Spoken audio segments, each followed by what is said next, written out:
Hi, hello and welcome. This is A. Charulata from Changalpat, St. Paul's.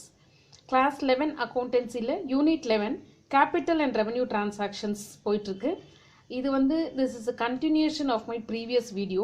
Actually நான் previous videoல capital expenditure மட்டும் explain பண்ணியிருப்பேன்.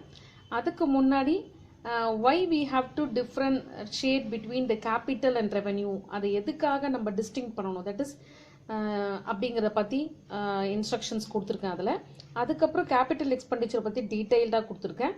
Now in this module we are going to have the recap of it and also about the revenue expenditure. As I said, we will have a recap of what is capital expenditure.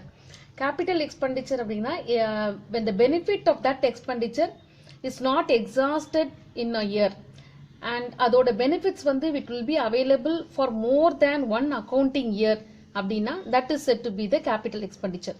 ஓகேவா? இதுக்கு என்னெல்லாம் example அப்படின்னு பார்த்தீங்கன்னா ஏற்கனவே நான் சொல்லியிருக்கேன், அதை club பண்ணி உங்களுக்கு நான் கொடுத்துருக்கேன் இந்த மாடியூலில். லைசன்ஸ், ஒரு ஃபேக்ட்ரியை ஸ்டார்ட் பண்ண போகிறீங்க, அதுக்கான லைசன்ஸ் நீங்கள் வாங்குறீங்க அப்படின்னா that is a capital expenditure. அதுக்கப்புறம் ஏதோ ஒரு மெஷின் வாங்குறீங்க, அது ஓவர் ஆயில் பண்ணுறீங்க அப்படின்னா அதை நல்லா அதோட லைஃப் டைமை இன்க்ரீஸ் பண்ணுறதுக்காக பண்ணுற விஷயம், அது ஒரு அடிஷன்ஸ் அப்படின்னு சொல்லலாம், அது கேபிட்டல் எக்ஸ்பெண்டிச்சர்ல வரும். அதுக்கப்புறம் expenses on the freight, installation, carriage, repairs, insurance, traveling expenses to purchase a asset or any new machinery or second hand machinery. இது புதுசா ஒரு மெஷினரி நீ வாங்குற இல்ல செகண்ட் ஹேண்ட் மெஷினரி வாங்குற, அதுக்கு ரிலேட்டடான எக்ஸ்பென்சஸ், அதாவது ஃப்ரைட்டோ, அது இன்ஸ்டாலேஷன் சார்ஜஸோ, கேரேஜோ, ரிப்பேர்ஸோ, இன்சூரன்ஸ், அந்த new machinery or new fixed assets or the second hand fixed assets, அதுக்காக நீ செலவு பண்ற இது எல்லாமும் will come under the capital expenditure. At the same time registration fees pay பண்றீங்க at the time of registering the building, that comes under the capital expenditure. அதுக்கப்புறமா ஒரு factory ஷெட்டை construction பண்ற, அதுக்கு செலவு பண்ற, அந்த பில்டிங் மெட்டீரியல்லாம் வைக்கிறதுக்காக டெம்பரரியா ஒரு ஹட்டை நீ கன்ஸ்ட்ரக்ட் பண்ற அப்படின்னா that also comes under the capital expenditure. அதுக்கப்புறம் any additions to develop the output அதிகமாக்கிறதுக்காக ஏதாவது அடிஷ்னலாக ஏதாவது பண்ற அப்படின்னா that also comes under the capital expenditure. New factory வாங்கியிருக்க, அதுக்கு நீ பெயிண்ட் பண்ற அப்படின்னா painting a new factory will come under the capital expenditure. Demolition or reconstruction or rebuilding, ஏற்கனவே உள்ள ஒரு பில்டிங்கை இடிச்சிட்டு திரும்பவும் நீ அங்கேயே கட்ட போற, புது பில்டிங் கட்ட போற அப்படின்னா all these comes under the capital expenditure, right? Now we will move on to the revenue expenditure. Revenue expenditure அப்படின்னா it is not likely to be available for more than 1 year. அதாவது அதோட benefits, okay, expenses incurred during the regular course of the business, அது எல்லாமே நம்ம revenue எக்ஸ்பெண்டிச்சர்னு சொல்லுவோம். அதாவது ஒரு day to day contact of the பிஸ்னஸ்ல such as என்னெல்லாம் சொல்லலாம், wages, regular course of the பிஸ்னஸ்ல என்னெல்லாம் நம்ம பே பண்ணுவோம், wages, salaries, rent, postage, stationery, insurance, electricity, இது எல்லாமே comes under the revenue expenditure. அதுக்கப்புறமா expenses incurred for buying the goods for the resale. கூட்ஸுங்கிறது வேற, ஃபிக்ஸட் அசட்டுங்கிறது வேற. ஓகே, கூட்ஸ் அப்படின்னும் போது it is meant for the resale, அந்த மாதிரி வர்றது எல்லாமே ரெவென்யூ எக்ஸ்பெண்டிச்சர். அதுக்கப்புறம் expenses maintaining for the fixed assets, அதாவது any repairs, renewals of the building, machinery, அது எல்லாமே comes under the revenue expenditure. அதுக்கப்புறம் depreciation of the fixed asset, இது revenue not expenditure, it comes under the revenue loss. Okay, so இதெல்லாம் நமக்கு இன்னொன்று interest on loan, that is also said to be revenue expenditure. Legal charges எதா இருந்தாலும் regular course of the பிசினஸ்ல நடக்குது அப்படின்னா that also comes under the revenue expenditure. இப்போ நான் கேபிட்டல் எக்ஸ்பெண்டிச்சர்ல obtaining the licence for starting the factory அப்படிங்கிறது capital expenditure. Whereas when you are renewing the license அப்படின்னா that comes under the revenue expenditure. Okay, hope you are clear with the revenue expenditure also. I will give you some examples how to differentiate between the capital and revenue. Okay. So இந்த regular course of the பிஸ்னஸ்ல அதோட benefit நீ வந்து wages வந்து எப்போ கொடுப்ப, monthly R weekly, அந்த மாதிரி salaries, rent, postage, இதெல்லாம் ஒரு மந்த்ல ஒரு ஷார்ட் பீரியட் ஆஃப் டைம்ல இருந்து நீ பண்ற எக்ஸ்பெண்டிச்சர் எல்லாமே ரெவென்யூ எக்ஸ்பெண்டிச்சர் அப்படின்னு சொல்லலாம். ஓகே. இதுக்கு அடுத்தது என்ன பார்க்க போறோம் அப்படின்னா டெஃபர்ட் ரெவென்யூ எக்ஸ்பெண்டிச்சர். இந்த டெஃபர்ட் ரெவென்யூ எக்ஸ்பெண்டிச்சர் அப்படின்னா என்னன்னா அதோட பெனிஃபிட் வந்து இட் வில் டேக் ஒரு 2 to 3 years நமக்கு எடுக்கும்.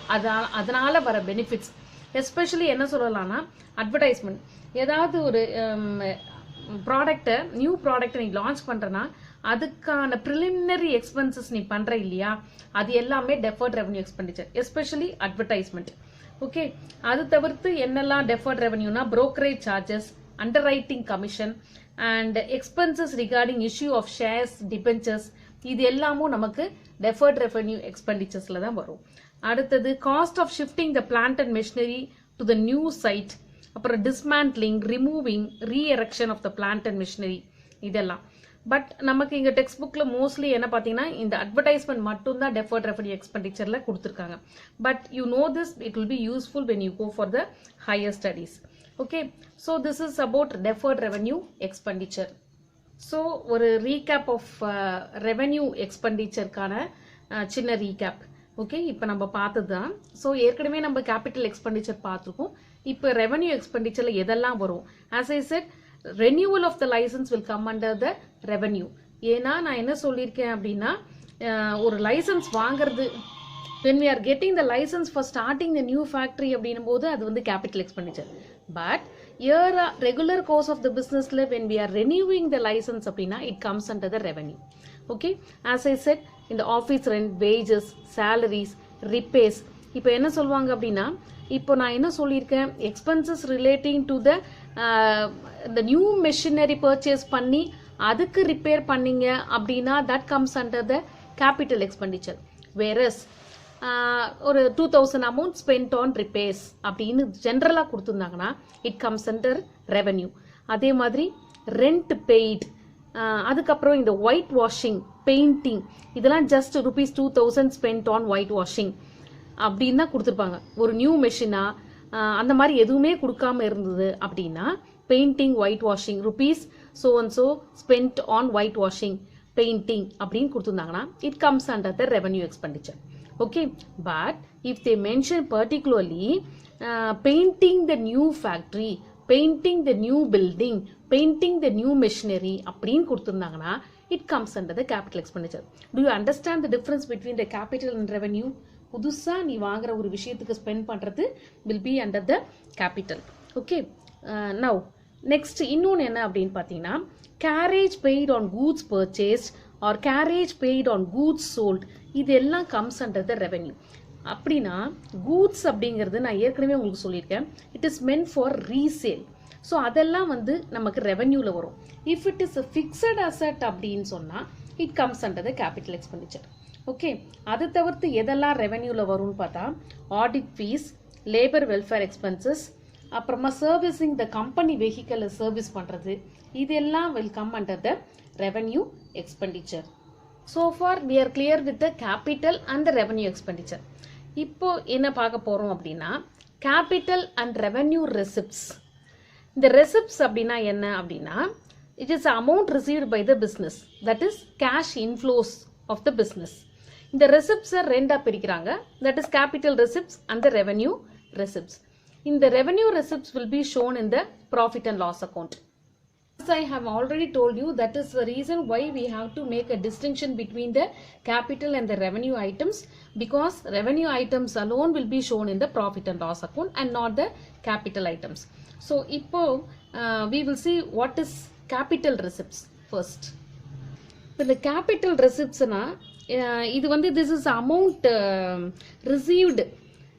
எப்படி ரிசீவ் பண்ணோம் ஒரு பிஸ்னஸ் அப்படின்னா ஏதாவது அடிஷ்னல் கேபிட்டல் இன்ட்ரடியூஸ் பண்ணாங்கன்னா, அதுக்கப்புறம் லோன்ஸ் ஏதாவது ரிசீவ் பண்ணியிருந்தாங்கன்னா, அடுத்தது ஃபிக்ஸட் அசட்ஸை சேல்ஸ் பண்ணியிருந்தா இதனால வர அமௌண்ட் அதெல்லாம் நம்ம கேபிட்டல் ரெசிப்ட் அப்படின்னு சொல்லலாம். ஓகே.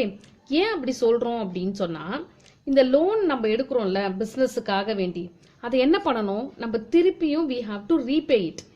அதே மாதிரி இந்த அடிஷ்னல் கேபிட்டல் நம்ம வந்து ஒரு ப்ரொப்ரைட்டர் கிட்ட இருந்து வாங்குறோம் அப்படின்னா it is a claim over the business asset. இது ரெண்டு ஐட்டமே will increase a liability and அதனால அது வந்து நமக்கு வந்து இன்கம் கிடையாது, ஆர் இது வந்து ரெவன்யூவும் கிடையாது.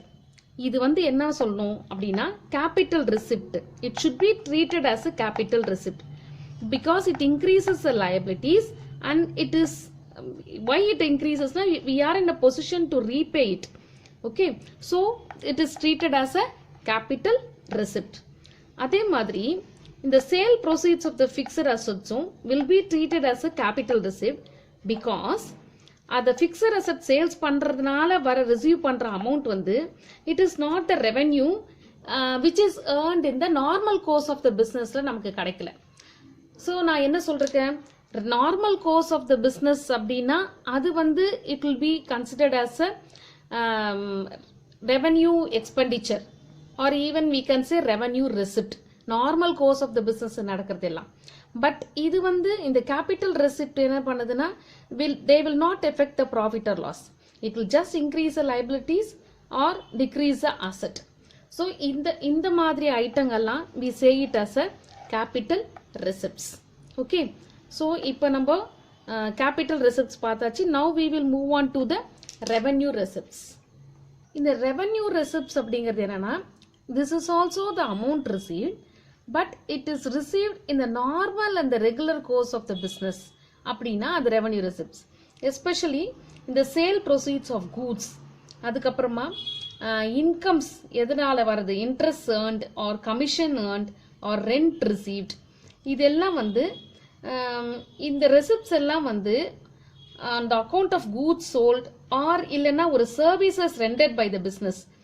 இதெல்லாம் we are not going to be repay it, they are not repayable. So இது எல்லாமே ரெவன்யூ ரெசிப்ட்ஸ் அண்ட் இதை வந்து நம்ம we treat it as the income and we show it on the credit side of the P&L account. Okay, hope you are clear with the difference between the capital receipts and revenue receipts. Okay, இந்த மாடியூல்ல நம்ம பார்த்தது revenue expenditure. அது வந்து previous வீடியோவோட continuation. Capital expenditure, revenue expenditure அது தனி. இது வந்து capital receipt and revenue receipt. Capital receipt அப்படிங்கிறது amount which is earned by the business which we are not going to repay. அதெல்லாம் நம்ம கேபிட்டல் ரெசிப்ட்ஸ்ன்னு சொல்லுவோம். பட் வேறஸ் ரெவென்யூ ரெசிப்ட்ஸ் அப்படின்னாலும் the sale proceeds of the goods which is the amount received in the normal and regular course of the business, that is said to be the revenue receipts. Capital receipts are repayable, that is it increases the liabilities because additional capital introduced illa loans received அது எல்லாமே நம்ம என்ன பண்ணணும், we have to repay.